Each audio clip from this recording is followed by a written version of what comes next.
മാധ്യമങ്ങൾ വക്രീകരിക്കുന്നുവെന്നും വളച്ചൊടിക്കുന്നുവെന്നും അതിരുകടന്ന് വ്യാഖ്യാനിക്കുന്നുവെന്നും മുസ്ലിം ലീഗിന്റെ പ്രതിനിധി എൻ ശംസുദ്ദീൻ പറഞ്ഞ വാചകങ്ങൾ ലീഗ് നേതാക്കൾ ഇന്ന് പറഞ്ഞതാണ്.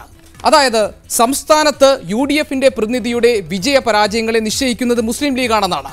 വടകരയിലും കണ്ണൂരിലും CPIMന്റെ ഉറച്ച കോട്ടകളായ ഈ രണ്ട് മണ്ഡലങ്ങളിലേക്കും അവർക്ക് കടന്നു കയറാൻ കഴിഞ്ഞത്, UDFന് കടന്നു കയറാൻ കഴിഞ്ഞത് മുസ്ലിം ലീഗിന്റെ കരുത്തുകൊണ്ടാണെന്നും ഏറ്റവും വാനിൽ ഉയർന്നു പാർന്നത് ലീഗിന്റെ കൊടിയാണെന്നുമാണ് PK കുഞ്ഞാലിക്കുട്ടി ഇന്ന് പറഞ്ഞത്. എന്താണ് ഈ മണ്ഡലങ്ങളുടെ പ്രത്യേകത?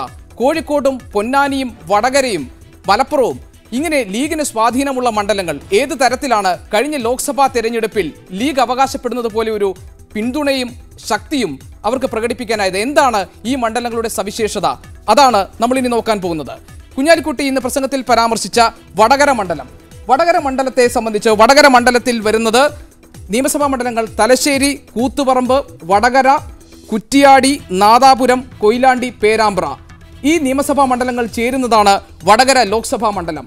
അവിടെ കഴിഞ്ഞ തവണ കോൺഗ്രസിന്റെ മുല്ലപ്പള്ളി രാമചന്ദ്രൻ നേടിയ വോട്ട്, അതായത് 48.82% വോട്ട് 4,21,255. വളരെ വലിയ ശക്തമായ മത്സരം നടന്ന വടകരയിൽ അന്ന് അഡ്വക്കേറ്റ് പി സതീദേവി, CPIMനെ പ്രതിനിധീകരിച്ചെത്തിയ പി സതീദേവി 3,65,069 വോട്ട്, അതായത് 42.31% വോട്ടുകളാണ് നേടിയത്. ഈ വടകര മണ്ഡലത്തിൽ കോൺഗ്രസ് സ്ഥാനാർത്ഥിയുടെ വിജയം ഉറപ്പാക്കാൻ കഴിഞ്ഞതിൽ ലീഗിന്റെ നിർണായകമായ സ്വാധീനവും പിന്തുണയും ഉണ്ട് എന്നാണ് മന്ത്രി PK കുഞ്ഞാലിക്കുട്ടി ഇന്ന് അവകാശപ്പെട്ടത്. കോഴിക്കോടും അതെ, വയനാടും അതെ എന്ന് കുഞ്ഞാലിക്കുട്ടി പറയുന്നു. കോഴിക്കോട്ടെ സ്ഥിതിയിൽ കോഴിക്കോട്ടെ നിയമസഭാ മണ്ഡലങ്ങൾ ബാലുശ്ശേരി, ഏലത്തൂർ, കോഴിക്കോട് നോർത്ത്, കോഴിക്കോട് സൗത്ത്, ബേപ്പൂർ, കുന്നമംഗലം, കൊടുവള്ളി. ഈ നിയമസഭാ മണ്ഡലങ്ങൾ ചേരുന്നതാണ് കോഴിക്കോട് ലോക്സഭാ മണ്ഡലം. അവിടെ കോൺഗ്രസിന്റെ MK രാഘവൻ കഴിഞ്ഞ തവണ നേടിയത് 3,42,309 വോട്ടുകളാണ്, അതായത് 42.92% വോട്ടുകൾ. അവിടെ എതിർ സ്ഥാനാർത്ഥിയായിരുന്ന CPIMന്റെ PA മുഹമ്മദ് റിയാസിന് 3,41,471 വോട്ടുകളാണ് നേടാൻ കഴിഞ്ഞത്. കോഴിക്കോട് മണ്ഡലത്തിലെയും UDFന്റെ, അതായത് MK രാഘവന്റെ വിജയത്തിന് പിന്നിൽ ലീഗ് ഉണ്ടായി എന്ന് ഇന്ന് ലീഗ് നേതാക്കൾ അവകാശപ്പെടുന്നു. വയനാട്, സ്വാഭാവികമായും വയനാട്ടിൽ ലീഗ് ഇത്തവണ അവകാശവാദം ഉന്നയിക്കാൻ പോകുന്നു എന്ന ശക്തമായ സംശയം നിലനിൽക്കുന്നുണ്ട്. അതിനുവേണ്ടിയാണ് ലീഗ് ഒറ്റയ്ക്കും നേരത്തെയും ലോക്സഭാ തെരഞ്ഞെടുപ്പിന് വേണ്ടിയുള്ള ഒരുക്കങ്ങൾ നടത്തിയതെന്നും ഇന്ന് നേതാക്കൾ നടത്തിയിട്ടുള്ള പ്രസ്താവനകൾക്ക് പിന്നിൽ ഈ ഒരു ആവശ്യത്തിന് വേണ്ടിയുള്ള വിലപേശൽ തന്ത്രം ഒളിഞ്ഞു കിടക്കുന്നുണ്ടെന്നുമുള്ള നിരീക്ഷണങ്ങളും നിലവിലുണ്ട്. വയനാട് MI ഷാനവാസിന്റെ വിജയം കഴിഞ്ഞ തവണ ഉറപ്പിക്കാൻ കഴിഞ്ഞു. വയനാട് നിയമസഭാ മണ്ഡലങ്ങൾ മാനന്തവാടി, സുൽത്താൻ ബത്തേരി, കൽപ്പറ്റ, തിരുവമ്പാടി, ഏറനാട്, നിലമ്പൂർ, വണ്ടൂർ. ഇതിൽ ഏറനാട്, നിലമ്പൂർ, വണ്ടൂർ നിയോജക മണ്ഡലങ്ങൾ കഴിഞ്ഞ ലോക്സഭാ തെരഞ്ഞെടുപ്പിന് മുൻപ് മഞ്ചേരി ലോക്സഭാ മണ്ഡലത്തിന്റെ ഭാഗങ്ങളായിരുന്നു. ഈ മണ്ഡലങ്ങളിലെല്ലാം തന്നെ ലീഗിന് നിർണായകമായ സ്വാധീനമുണ്ട്. അതുപോലെ തന്നെയാണ് മാനന്തവാടിയുടെയും സുൽത്താൻ ബത്തേരിയുടെയും കാര്യത്തിൽ. ഇവിടെ ലീഗിന് സ്വാധീനമുണ്ടെന്നും സ്വാഭാവികമായും ലീഗ് ഒരു വിജയപ്രതീക്ഷ വയനാട് ലോക്സഭാ മണ്ഡലത്തിൽ വെച്ചു പുലർത്തുന്നുണ്ടെന്നും അതുകൊണ്ട് തന്നെ ഈ വരുന്ന ലോക്സഭാ തെരഞ്ഞെടുപ്പിൽ ലീഗ് വയനാടിന് വേണ്ടിയുള്ള അവകാശവാദം ഉന്നയിച്ചേക്കുമെന്നുമാണ് രാഷ്ട്രീയ നിരീക്ഷകർ വിലയിരുത്തുന്നത്. ഇനി ലീഗിന്റെ ശക്തി കേന്ദ്രങ്ങളായ മലപ്പുറവും പൊന്നാനിയും. മലപ്പുറം കഴിഞ്ഞ ലോക്സഭാ തെരഞ്ഞെടുപ്പിന് മുൻപ് വരെ മഞ്ചേരി ലോക്സഭാ മണ്ഡലമായാണ് അറിയപ്പെട്ടിരുന്നത്. അവിടെ ചില പുനഃക്രമീകരണങ്ങൾ നടത്തിയ ശേഷമാണ് മലപ്പുറം ലോക്സഭാ മണ്ഡലം വരുന്നത്. അവിടെയാണ് ലീഗിന്റെ അഹമ്മദ് 4,27,940, അതായത് 54.64% വോട്ടുകൾ നേടിയെടുത്ത് TK ഹംസയെ പരാജയപ്പെടുത്തിയത്. അതുപോലെ തന്നെ ലീഗിന്റെ ഏറ്റവും ഉറച്ച മണ്ഡലമായ പൊന്നാനിയിൽ ET മുഹമ്മദ് ബഷീർ 50.14% വോട്ടുകളെന്ന് നേടി. തിരുരങ്ങാടിയും താനൂർ, തിരൂർ, കോട്ടയ്ക്കൽ, തവനൂർ, പൊന്നാനി, തൃത്താല ഈ നിയോജക മണ്ഡലങ്ങൾ ചേരുന്നതാണ് പൊന്നാനിക്കും മലപ്പുറത്തിനും അപ്പുറം ഇത്തവണ ലോക്സഭാ തെരഞ്ഞെടുപ്പ് അടുത്തു വരുമ്പോൾ ലീഗ് വയനാട് കൂടി ചോദിക്കും എന്ന കണക്കുകൂട്ടലുണ്ട്. ഇതിന്റെ ഭാഗമായാണോ ലീഗ് നേതാക്കൾ ഇത്തരത്തിലൊരു പരാമർശം നടത്തിയത് എന്നാണ് ഈ ചർച്ചയിൽ നമ്മൾ അന്വേഷിക്കുന്നത്.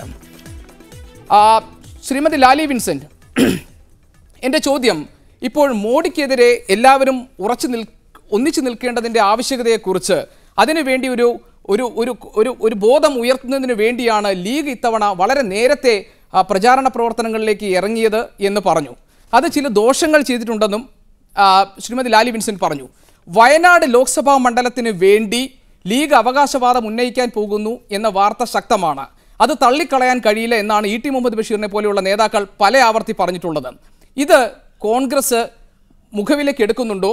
ഇക്കാര്യം പരിഗണിക്കേണ്ടതാണ് എന്ന് കോൺഗ്രസിന് തോന്നുന്നുണ്ടോ?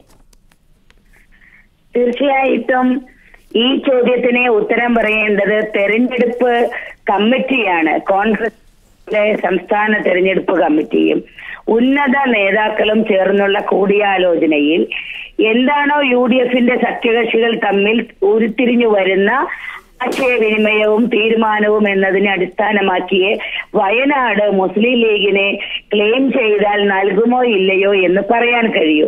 പക്ഷേ വയനാട് കോൺഗ്രസിന്റെ ശക്തമായ തട്ടകമാണ്. കോൺഗ്രസിന്റെ ശക്തനായ MP വിജയിച്ചു വന്നതിൽ മുസ്ലിം ലീഗിന്റെ സഹകരണം തീർച്ചയായും നാം അംഗീകരിക്കുന്നു. അതിന്റെ അടിസ്ഥാനം മുസ്ലിം ലീഗ് മാത്രമേ വയനാട് ജയിക്കൂ എന്നല്ല. കോൺഗ്രസിന്റെ ശക്തനായ സ്ഥാനാർത്ഥികളെ ജയിപ്പിക്കാൻ മുസ്ലിം ലീഗ് സഹായിക്കുന്നു.